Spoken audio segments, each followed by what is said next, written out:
Sejatinya kami tidak mau ada tebang pilih, penegak hukum harusnya bisa melihat siapapun yang promosi situs judi online harus ditangkap. Karena sekarang publik banyak yang bertanya, Pak Rikwanto, Satbor kok cepat banget ditangani sedangkan artis-artis yang kabarnya jumlahnya sampai 27 orang itu belum diproses. Tapi kita ke Mbak Dinar Candy terlebih dahulu karena Mbak Dinar ini juga kabarnya yang nggak tahu menahu sama sekali ketika live TikTok, masuklah itu situs judi online promosi. Ceritanya gimana Mbak Dinar Candy? Iya, aku nih salah satu yang suka nyawer Satbor juga. Jadi kan dia kayak lagi live tuh aku suka masuk kayak ngasih topi apa gitu yang lucu-lucu. Memang kan kayak ngehibur aja, kayak buat lucu-lucuan setiap hari gitu kan. Nah aku tuh termasuk salah satu yang suka live streaming di TikTok. Nah jadi pas aku lagi live streaming aku suka menyempatkan sehari itu ada 2 jam live streaming. Dan memang suka ada situs. Aku sih awalnya tidak tahu bahwa itu situs judi online. Karena dia tuh misalkan namanya itu 5 lot gitu ini loh, contoh kayak ya? slot, kayak misalkan itu bacanya mungkin slot tapi ada 5 lot dot berapa gitu. Terus itu kayak ngegip, terus di bawahnya tapping kayak suruh dibaca. Baca dong 5 lot lagi gacor, cek di Google, seperti itu. Cuman aku, kenapa, ini kan aplikasi TikTok, kenapa harus ngecek di Google kayak gitu kan. Aku gak bacain, mungkin yang terjadi sama Satbor ini dia itu membacakan. Jadi dia tuh tapping kayak baca dong ini, kita kan yang nge-give kalian gitu. Karena biasa ketika kita live ada nge-give, otomatis kita membacakan terima kasih, kita sebutkan namanya. Mbak Dinar ya? Kayak gitu, misalkan terima kasih ASEAN apa, kayak gitu. Terima kasih ada yang ada totok-totoknya itu. Aku pikir itu bukan situs, karena kan kita tuh nggak bisa, misalkan apalagi penontonnya misalkan lagi 1.000 atau 4.000, yang tapping tuh kan banyak sekali. Terus yang nge-give juga nggak cuma satu kan, ada beberapa juga gitu. Jadi kayak, oh makasih disebutin namanya kayak gitu. Jadi ini promosi secara tidak langsung? Maksudnya? Secara tidak langsung, cuman yang Dinar lihat kenapa Satbor ditangkap. Jadi dia menyebutkan kayak cek di Google, bisa WD ya, bisa WD. Karena kan ada rekotannya tuh yang viral. Itu kenapa dia diamankan seperti itu. Sementara kalau kita kan agak mikir dulu kenapa aku harus ngecek ke Google, harus dibacain, jadi suruh dibaca. Misalkan baca dong, cek ke Google, lagi gacor suruh WD gitu. Tapi sering, ngasih gift-nya sering, jumlahnya berapa itu Mbak Dina? Enggak, misalnya kalau kita nggak bacain dia pergi. Jadi dia nyari host yang bisa membacakan berulang-ulang. Mungkin itu yang ke-record sama netizen, mungkin dilaporkan seperti itu. Tapi kalau host yang memang berhati-hati, kayak misalkan dia masuk, memang nge-gift cuman bingung kan. Kok dia suruh kita bacain kayak gitu. Nanti kalau gak dibacain dia pergi. Kayak gitu. Jumlahnya berapa itu Mbak Dinar? Nge-gift-nya berapa jumlahnya? Nge-gift-nya kecil-kecil. Mawar kayak misalkan, gitu? Enggak mawar juga. Kadang-kadang kayak yang itu kiri yang banget kayak kalau mawar. Paus atau topi-topi kayak gitu. Jadi dia tuh kayak nge-mention. Misalkan pakai topi-topi kan itu paling jumlahnya itu 100.000 atau 50.000 kan. Dia nge-mention biar pengen dibaca.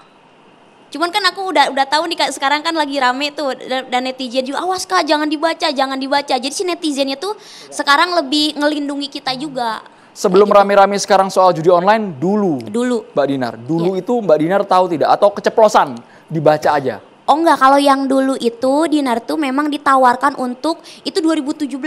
Oke. Dan Dinar dipanggil ke Polda Metro Jaya. Tapi pas di Polda Metro Jaya tuh memang sudah ditangkap bandarnya yang mempunyai situsnya. Jadi dia itu mengendorse Dinar. Kalau zaman dulu tuh belum masif kayak sekarang ada judol. Tahun 2017 tuh masih judi tuh ya kayak judi. Belum semasif sekarang. Iya masih kayak jadi aku pikir tuh kayak game. Terus kita tuh suruh kayak swipe up pakai link. Jadi waktu itu ada 50 selebgram, waktu itu juga Dinar belum dulu besar banget. Dulu tuh namanya masih agen berapa, sakti berapa, koin berapa gitu Mas. Belum gitu. semasif judul kayak sekarang kan. Mas Ora sampai apal tuh kan list-list daftarnya Mas ya. Loh ya kita, kalau aku sama Sabah ya harus ngerti dong kita. Harus ngerti. Supaya nangani itu jelas Mas ya. Baik kita kembali. Iya. Nah kalau zaman Dinar 2017 tuh memang sudah ditangkap bandarnya, kita dijadikan saksi. Seperti itu kok, tapi waktu Dinar kenapa bisa dipanggil ke Polda tuh sampai rekening juga dibekukan selama 2 bulan. Karena kan ada uang masuk ke sana, uang berapa masuk kan ditanya sama polisi dan untuk mencairkannya itu kita memang harus jadi saksi dulu baru approval lagi ke bank kayak gitu. Uang masuk berapa Mbak? Soalnya kalau sekarang saya cek pemirsa ini merupakan TikTok dari Dinar Candy 25 itu betul Mbak ya? Iya betul. TikTok Anda. Followernya itu sekitar 3,8 juta. Jumlah likes-nya, wah luar biasa 46 juta.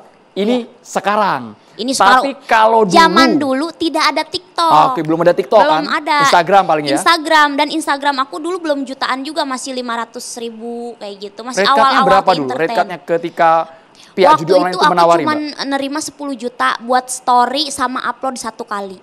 Oke. Sempat dilakukan memang? Sempat dilakukan. Dan waktu itu langsung dipanggil ada 50 selebgram, dijadikan saksi. Tapi di sana memang Dinar lihat udah ada yang pakai baju orange, dan itu yang orang yang mempunyai webnya.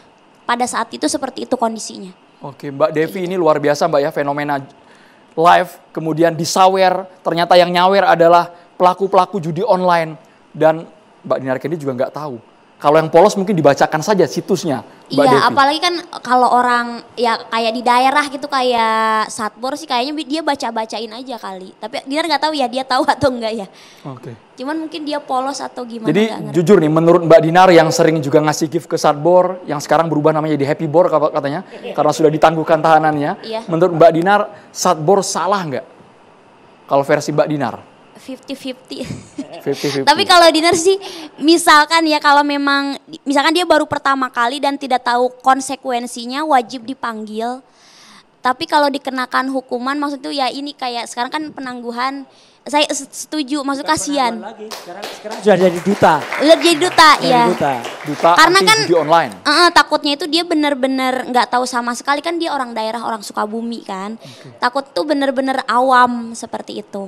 Dan pengakuan Kayak gitu. dari yang bersangkutan kabarnya memang nggak tahu sama sekali ketika Ya, dan sedang misalkan live kan. kalau memang dia sudah dipanggil seperti ini, kalau melakukan lagi kan baru kan. Gitu, itu perlu dipertimbangkan. Tapi seperti 2017 Mbak Dinar sempat ditawari jadi duta anti judi online mungkin? itu. Enggak sih. Enggak. Enggak ya Mbak ya? Enggak, belum semasif kayak sekarang. Jadi Oke. judi online tuh di mana-mana.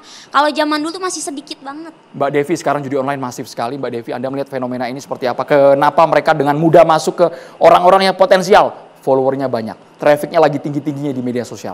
Mereka promosi tanpa pengetahuan.